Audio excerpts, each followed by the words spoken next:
తెలంగాణ కాంగ్రెస్లో ధిక్కార స్వరాలు వినబడుతున్నాయి. సహజంగా కాంగ్రెస్లో మితిమీరిన ప్రజాస్వామ్యం ఉంటుంది. అప్పట్లో వైఎస్ హయాంలో కూడా ధిక్కార స్వరాలు వినపడేవి. అలాగే ఈసారి అధికార కాంగ్రెస్ పార్టీలో వలస నేతలు పార్టీపై గరంగరంగా ఉన్నట్లు తెలియవస్తోంది. ఎందుకు అధికార కాంగ్రెస్లో ఇంతగా ధిక్కార స్వరాలు వినబడుతున్నాయి? పార్టీలో చేరేటప్పుడు ఇచ్చిన హామీలను నెరవేర్చడం లేదా, లేక పాత కొత్త నేతల మధ్య పొసగడం లేదా? కేవలం అవకాశవాదంతోనే అధికార పార్టీలో చేరారా? తీరా చేరిన తర్వాత తమ పనులు కావడం లేదని అసంతృప్తితో ఉన్నారా? అసలు తెలంగాణలో అధికార కాంగ్రెస్ పార్టీలో ఏం జరుగుతోంది? Let us watch the story.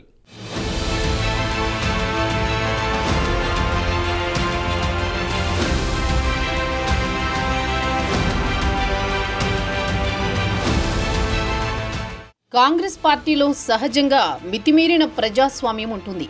స్వపక్షంలోనే విపక్షం ఉంటుందనేది నానుడి. వైఎస్ లాంటి నేత హయాంలో కూడా అసంతృప్తి జ్వాలలు ఎగిసిపడేవి.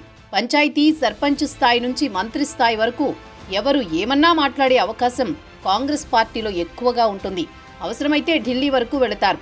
అయితే 10 ఏళ్ల తర్వాత తెలంగాణలో కాంగ్రెస్ అధికారంలోకి రావడంతో ఈసారి అంతగా అసంతృప్తి జ్వాలలు లేవనే చెప్పాలి. పార్టీ హైకమాండ్ కూడా గతంలో మాదిరి ఇలాంటివి ప్రోత్సహించడం లేదు. చిన్నా చితకా సమస్యలున్నా సీఎం జోక్యంతో సద్దుమణుగుతున్నాయి. ఒక రకంగా చెప్పాలంటే సీఎంగా రేవంత్ రెడ్డి స్థిరపడినట్లే. మొదటి నుంచి రేవంత్ రెడ్డిని బాగా వ్యతిరేకిస్తూ వస్తున్న కోమటిరెడ్డి బ్రదర్స్ సైలెంట్ అయ్యారు.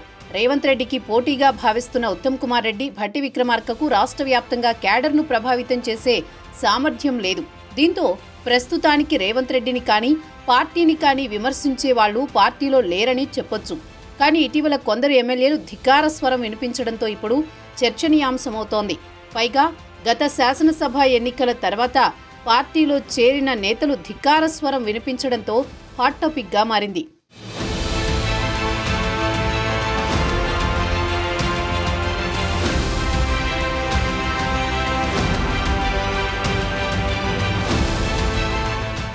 రెండు 2023 శాసనసభ ఎన్నికల్లో కాంగ్రెస్ పార్టీ విజయం సాధించినప్పటికీ బొటాబొటీ మెజారిటీతోనే అధికార పీఠాన్ని కైవసం చేసుకుంది.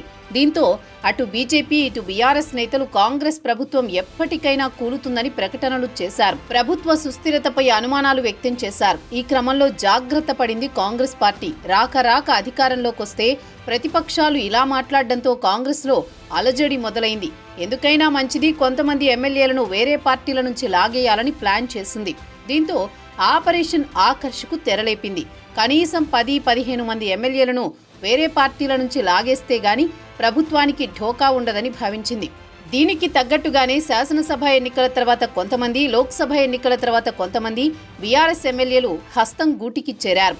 కేంద్రంలో బీజేపీ అధికారంలో ఉండడం, భవిష్యత్తులో తెలంగాణలో బీజేపీ అధికారంలోకి రావడం ఖాయమనే ఆశతో బీజేపీ ఎమ్మెల్యేలను కాంగ్రెస్ ఆపరేషన్ ఆకట్టుకోలేకపోయింది. ఈ నేపథ్యంలో బీఆర్ఎస్ నుంచి కాంగ్రెస్లో చేరిన ఎమ్మెల్యేలలో ఖైరతాబాద్ ఎమ్మెల్యే దానం నాగేందర్, పటాన్చెరు ఎమ్మెల్యే గూడెం మహిపాల్ రెడ్డి ఉన్నారు. ఒకవేళ అలా పాలసీ కింద తీసుకుంటే సిటీ మొత్తంలో అయితే మీరు ముందు ఓల్డ్ సిటీ నుంచి మొదలు పెట్టండి. ఓల్డ్ సిటీలో ఎక్కడెక్కడ ఉన్నాయి అలా మీరు చేయండి. మీకేమి ఇబ్బందులు కలగకుంటే మా దగ్గర కూడా ఇబ్బంది లేకుండా నేనే చెప్తా వాళ్ళకి. కాబట్టి ఇది చేయొద్దని నేను చెప్తున్నాను. ఎందుకంటే దీనివల్ల ప్రభుత్వానికి చెడ్డ పేరు వస్తుంది. ప్రభుత్వం మనకు మంచి పేరు వస్తే 4 కాలాల పాటు మనం కూడా మంచిగా ఉంటాం అనేది నా అభిప్రాయం.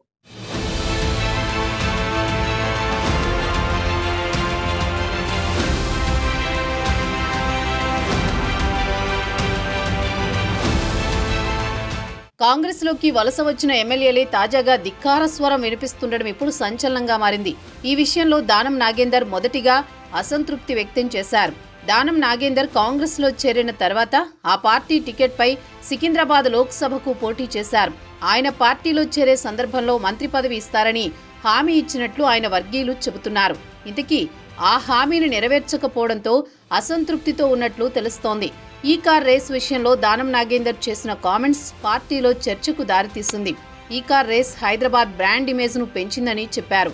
తాజాగా ఖైరతాబాద్ నియోజకవర్గంలో ఫుట్పాత్ మీద ఉన్న దుకాణాలను హైడ్రా కూల్చివేస్తున్న తరుణంలో కూల్చివేతలకు అడ్డుపడ్డ తీరు చూస్తుంటే కాంగ్రెస్తో అమీతుమీ తేల్చుకునే రీతిగా కనబడింది. దమ్ముంటే ఓల్డ్ సిటీ నుంచి కూల్చివేతలు మొదలు పెట్టండని ఓ విపక్ష నేతగా మాట్లాడడం అందరినీ ఆశ్చర్యపరిచింది.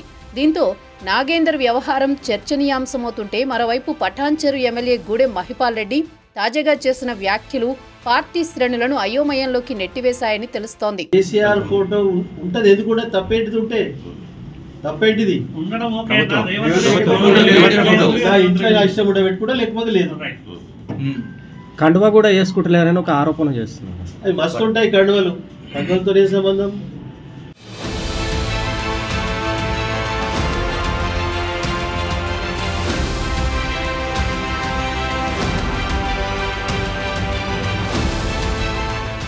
గూడెం మహిపాల్ రెడ్డి క్యాంప్ ఆఫీసులో ఇంకా కేసీఆర్ ఫోటో పెట్టుకోవడంతో అసలు రగడ మొదలైంది. కాంగ్రెస్ పార్టీలో చేరిన తర్వాత ఇంకా క్యాంప్ ఆఫీసులో కేసీఆర్ ఫోటో ఎలా పెట్టుకుంటారని పాత కాంగ్రెస్ శ్రేణులు ఎమ్మెల్యే వైఖరిపై నిరసన వ్యక్తం చేస్తున్నారు. ఈ సందర్భంగా గూడెం మహిపాల్ రెడ్డి చేసిన వ్యాఖ్యలు చర్చనీయాంశమవుతున్నాయి. తన క్యాంపు కార్యాలయంలో మాజీ సీఎం కేసీఆర్ ఫోటో ఉంటే తప్పేంటని ఈ సందర్భంగా మహిపాల్ రెడ్డి ప్రశ్నించారు. సీఎం రేవంత్ ఫోటో పెట్టడం పెట్టకపోవడం తన ఇష్టమని అన్నారు. క్యాంపు కార్యాలయం అంటే ఎమ్మెల్యే కుటుంబ సభ్యులు ఉండే నివాసమని, గతంలో 300 కోట్లతో నిర్మించ తలపెట్టిన ఆసుపత్రి శంకుస్థాపన సమయంలో అప్పటి సీఎం కేసీఆర్తో దిగిన ఫోటో ఉంటే తప్పేంటని ప్రశ్నించారు. ఇప్పటికే ప్రభుత్వంపై హామీలకు సంబంధించి విపక్షాలు విమర్శలు చేస్తుంటే కాంగ్రెస్ కండువా కప్పుకున్న వారు సైతం ప్రభుత్వానికి వ్యతిరేక కార్యకలాపాలు చేస్తూ దుమారం రేపుతున్నారు.